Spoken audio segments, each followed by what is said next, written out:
and Lincoln has issued a severe thunderstorm warning for northwestern DeWitt County, south central McLean County, until 4 p.m.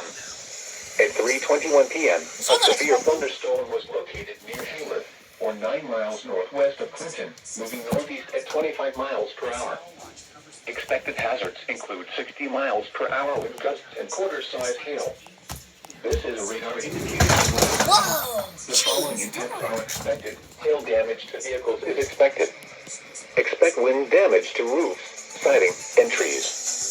This severe thunderstorm will be near Hayward around 3:25 p.m. Other locations in the path of this severe thunderstorm include Downs.